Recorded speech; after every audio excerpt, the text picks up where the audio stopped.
On va parler d'une nouvelle discipline maintenant qui est entrée en application au lycée. Direction Hirson, au lycée Joliot-Curie, avec Patrick Ormancé, professeur de ICN, informatique et création numérique. Bonjour. Bonjour. Merci d'être avec nous. Vous êtes accompagné de Léo Choquet, qui est élève en seconde.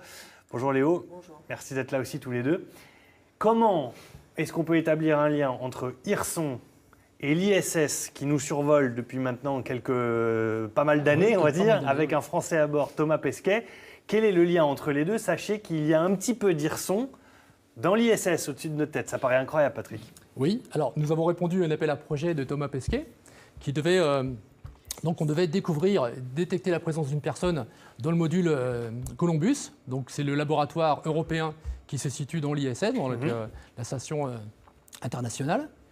Et donc on a travaillé sur ce projet depuis début janvier jusqu'aux vacances de février. D'accord. Donc il a lancé un appel en fait en disant voilà, j'ai une idée et vous allez y participer. Ça c'est destiné aux élèves de moins de 16 ans, je crois. Oui. Quel était l'appel de départ concrètement en langage humain?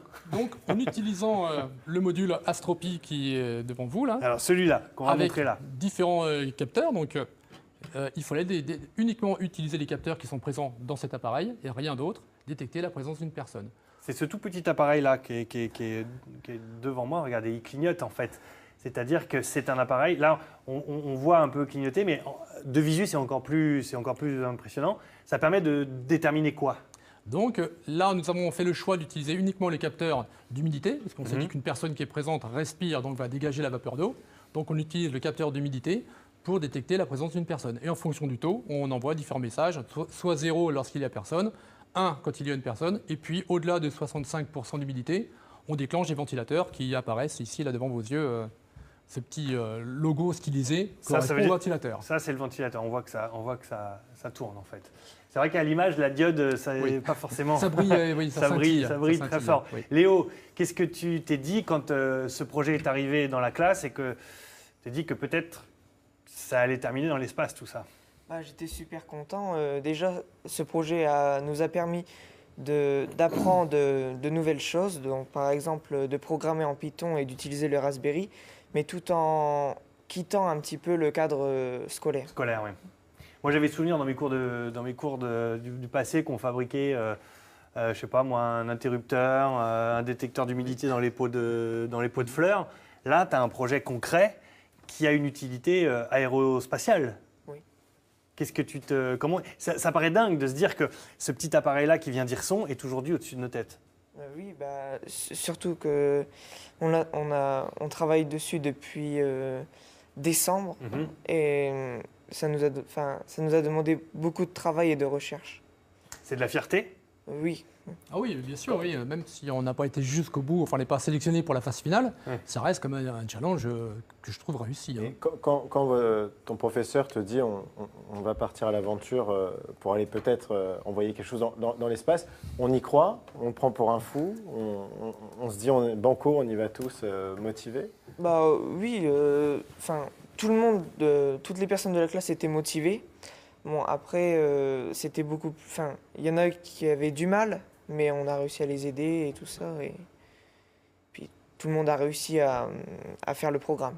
C'est un projet 100% fabrication Picarde, parce que vous avez vous-même fabriqué le boîtier gris qui est devant vous en impression 3D. Oui, donc là, le système que vous avez devant vous, donc on a un petit Raspberry qui se dispose dedans. Donc là, c'est un petit nano-ordinateur. On retrouve les sorties prises USB. Tout ça, c'est un ordinateur. C'est un ordinateur. C'est un ordinateur. Voilà. Donc, on retrouve les sorties vidéo, si on va aller sur Internet. Ensuite, dessus, on a posé un SenseHat qui est avec un appareil avec beaucoup de capteurs. Donc, capteur d'humidité, capteur de pression, température, accéléromètre, etc. On a même une petite caméra qui se positionne ici, sur la partie centrale. C'est une caméra, ça? Une caméra. Ah oui. Donc, celle-ci, c'est une caméra classique. La télé du futur. Et derrière le vôtre, là, vous avez la caméra infrarouge. Donc, le petit carré, vous apercevez au centre. Le petit rond, c'est une caméra infrarouge. Ça, là, c'est voilà. Oui, ici, c'est une caméra infrarouge. Il faut aller le voir. Alors, bon courage, Franck, derrière la caméra pour aller le trouver, ça. Alors, dans le challenge, je n'avais pas le droit d'utiliser les caméras. C'était peut-être trop facile pour détecter la présence d'une personne. Une caméra infrarouge. Ouais, infrarouge. Voilà, Et là, le petit point central, c'est la caméra infrarouge. Très bien. Ce projet-là, quelle utilité on peut lui souhaiter après, une fois que Thomas va rentrer, c'est-à-dire au courant du mois de juin? Ouais, non, avant, là, c'est mi-mai, là. D'accord. Il doit redescendre. Quel avenir on peut souhaiter à cet appareil-là? Ah bah nous, le petit Raspberry, nous allons nous en servir dans la formation encore cette année, et puis dans les années suivantes, parce qu'on Ouais. va, j'espère, poursuivre en première et terminale. Donc cet enseignement d'exploration va devenir une option. Donc là, jusqu'en seconde, c'est 1h30. Mhm. Et en première et terminale, ça va passer à 2 heures d'enseignement par semaine.